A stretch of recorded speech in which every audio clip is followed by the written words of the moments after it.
Hi, welcome to Quality During Design for Products Others Love for Less. I'm your host, Diana Dini. We're within a Versus series where we're comparing different quality and reliability ideas and topics and seeing how they fit into new product development and design engineering.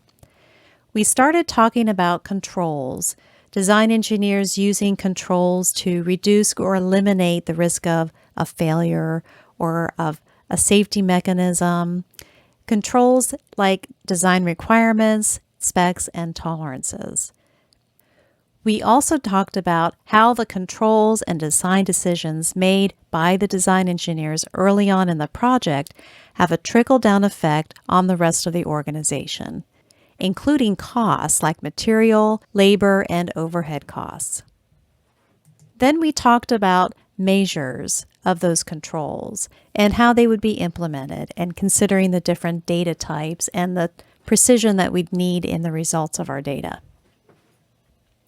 Today we're going to review who our customers are and what type of information they need from design engineers to ensure that they're performing their tasks to produce a high quality product and to be able to use our product appropriately.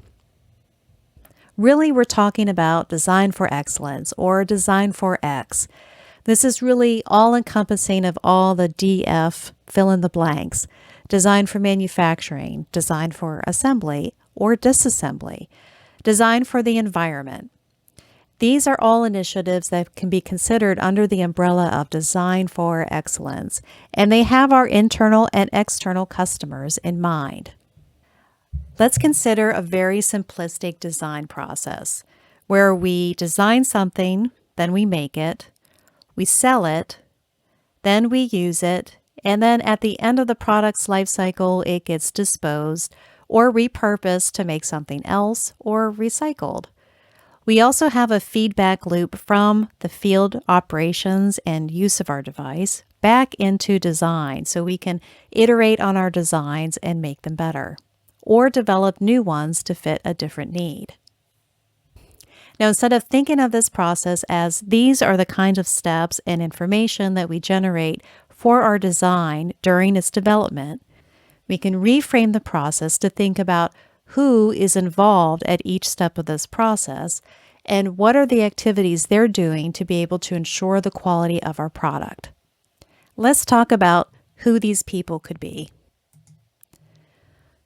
First, our internal customers are the people that we're probably most likely to work with within our company. They are the quality control and quality assurance people, or the test lab people who are testing our products against requirements. They're ensuring and monitoring the quality of product against the design specs and information that we set about the design. Other internal customers are the people actually making the product. The manufacturing floor people, they need to know what specifications they need to manufacture this design within, and it's based off of the design spec. I also consider component suppliers as internal customers because they're receiving the design information and specifications and making product per those specs. Other internal customers are later in the design life of our product. Think of the complaints people, the people that are receiving the complaints and then determining root cause for those complaints. Those are also recipients and internal customers of design information. External customers, well, we first and foremost think of the end user because that's who we're ultimately designing for. But there are other external customers for our design information. There are shipping and handling people involved in making sure that our product gets from point A to B, and that when it is received by our end user, it's still functional and safe and usable. Within the shipping and handling, think of the distributors and the stockroom people, and also the storefront people that are displaying the product for sale. Other external customers include people that repair or install our products. And also at the end of life of our product, again, we have external customers who are trying to dispose of our product in the correct waste stream or recycle it or repurpose the components of it. All of these internal and external customers are customers of design information being created at the onset of design. Now, what kind of information do each of these groups use? Our internal customers use the most design information to be able to produce and distribute the product to the field. Internal customers need to know the design features to monitor and how to measure them. This could include people that are testing the product, the manufacturing production people, and also people in the field.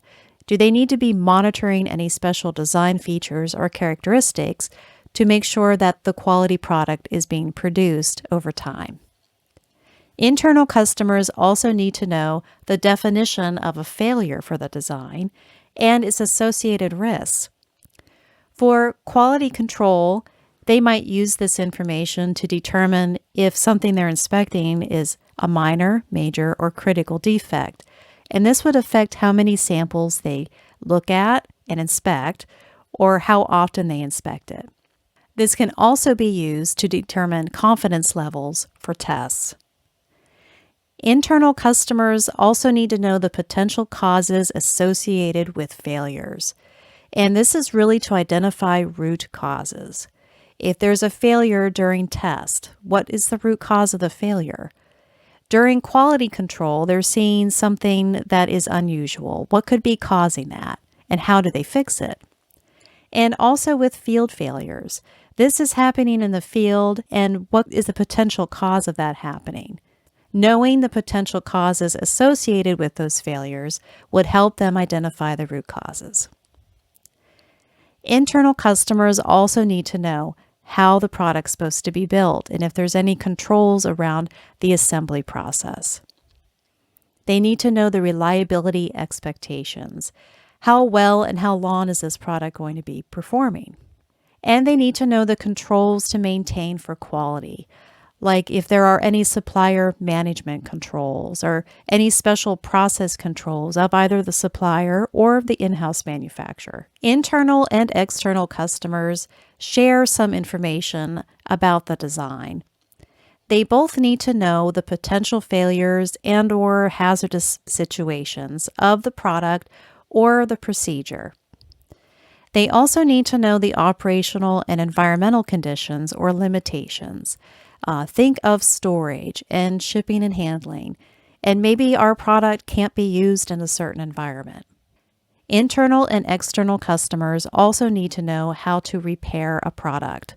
External customers because they may repair it on their own if it is repairable. Internal customers because the product might get sent back for repair. Both customers also need to know how to dispose, recycle, or reuse components and the design itself. Maybe they go into different waste streams. Maybe things get recycled. Both internal and external customers could benefit from this information. External customers need to know the instructions and the training requirements for use of the product. They need to be able to install product. They need to be able to use it safely, and they need to perform maintenance on it. All of this is design information that needs to be communicated to external customers so they can use the product. As you can see, there is a lot of design information from design engineers about the product that gets used all along the design process and the design development process. Well, and not just for development, but also for the recurring manufacturing, maintenance, and use of the product. So what's today's insight to action? Well, when determining design controls, requirements, specifications, and limits, think of all the customers of that information.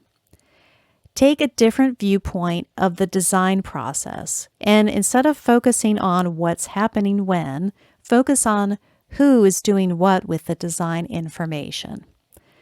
That will help you think of the customers of your design as you're developing the requirements and specs. Product designers have many customers, both internal and external.